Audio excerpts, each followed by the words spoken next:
Video of the Damned, Make Believe 2024. Hey, it's Hub. Yes, I cut my beard too short and I'm growing it back. No, I am not in Seattle. But yes, I am talking about Make Believe 2024, the genre film festival that takes place in Seattle, Washington, and has some great selections this year, a few of which I get to talk about and review thanks to our friend Ted Gagan. Box Fort TV is a collective founded by Chapman University students in 2020. These guys got together and made a horror movie over the last few years for just about $5,000.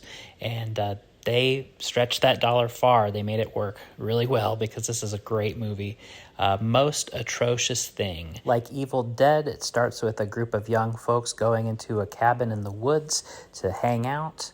But unlike Evil Dead, it's not a supernatural menace. It's tainted deer meat that gets everybody bloodthirsty. You know, there's been some great horror comedies by comedy troupes the last couple of years. I'm thinking of Three Pete and the Blackening, Broken Lizard and Club Dread, Astron 6 and The Editor. This movie definitely fits that vibe, but it just seemed even more well-made, and especially if you think about the budget that they did this. They took their time with it. This is something that started apparently during the height of the pandemic.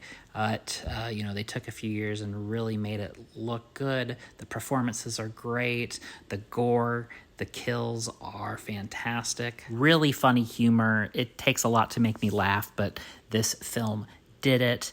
And the sound design actually goes a lot into that, just because there's jokes happening rapidly, there's jokes happening layered under other dialogue, and it's really effective. So keep an eye out for A Most Atrocious Thing, and definitely keep an eye on boxfort.tv. It's going to be amazing what these guys do when given an even bigger budget. Let's talk Bloody Bridget, written and directed by Richard Elfman. He was the originator of the performance art and music group Mystic Knights of the Oingo Boingo, before handing the reins of that to his brother Danny Elfman, who does the score for this film and a few more that you've probably heard of. Richard also collaborated on a film called The Forbidden Zone with Matthew Bright, who would go on to make the Freeway movies, and a little thing called Tiptoes, starring Gary Oldman. That's a story for another time. Richard also wrote the martial arts movie Streets of Rage, and he recently wrote and directed Aliens, Clowns, and Geeks, starring his son Bodie Elfman. Richard's wife Anastasia Elfman, who is a burlesque dancer and performance artist in real life,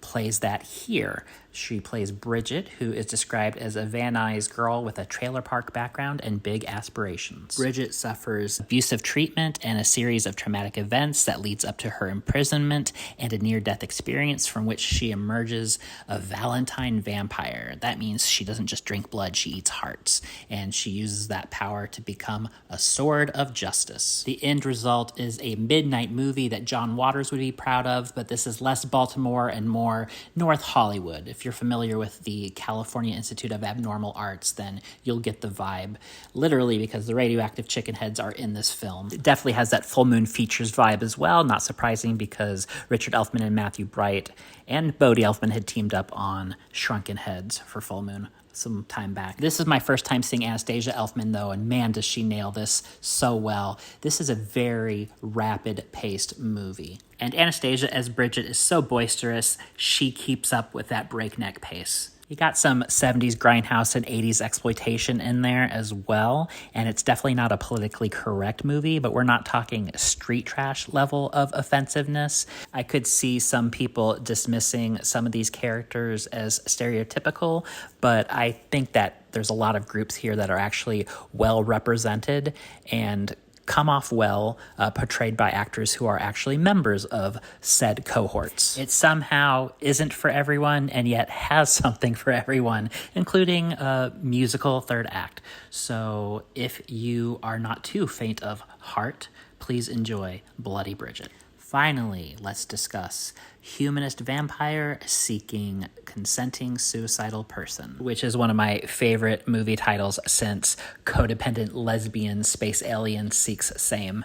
But Humanist Vampire was directed by Ariane Louis Sees, and she co-wrote this with Christine Doyon. Sasha is, for all intents and purposes, a baby vampire. She looks 16, she's actually 68, but of course vampires have a different life expectancy than us humans.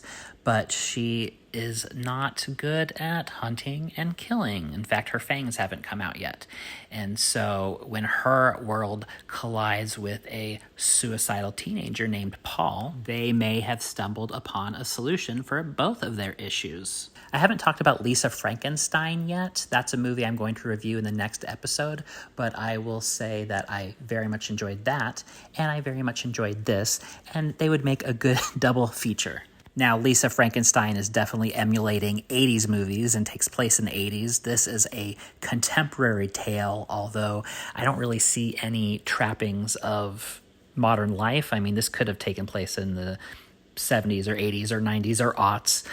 In fact, the protagonist, Sasha, very much resembles Winona Ryder as Lydia Dietz. I think that despite the bleak motif of suicide in this film, this actually has a positive message because you have two individuals here who are struggling with what to do with their lives and not really wanting to continue on until they find a new purpose with each other. It's very romantic in that sense, even if the relationship itself isn't romantic. You can definitely see the humor in which the courtship and the fumbling around with the actual blood drinking resembles two teenagers trying to make out for the first time. So either brush up on your French or get ready to read some subtitles. Either way, you should enjoy this very long titled movie, Humanist Vampire Seeks Consenting Suicidal Person. There's so much other stuff coming out of this festival that I'm really looking forward to seeing. Graham Skipper's The Lonely Man with the Ghost Machine, He Never Left, Joe Baden's Wheel of Heaven, Larry Fesseden's Blackout. Seattle's Maple Leaf 2024 has a lot of great stuff this year. I was very lucky to see three of the best. I want to thank Ted Gagan again. I will have some non-festival films for you next episode, including Lisa Frankenstein, which is coming to Peacock in April, and some more work from Christopher Wesley Moore, who I had recently enjoyed When the Trash Man Knocks, but I also got to see Children of Sin and Triggered.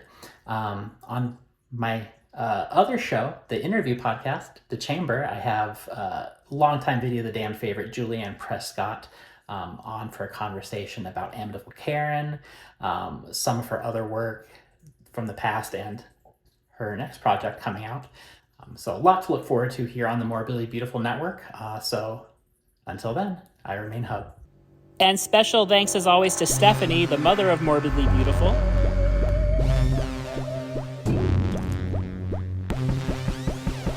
You can catch her and all of our writers and podcasters on the Morbidly Beautiful Network and at morbidlybeautiful.com. You can reach me on social media at Brody Hubbard.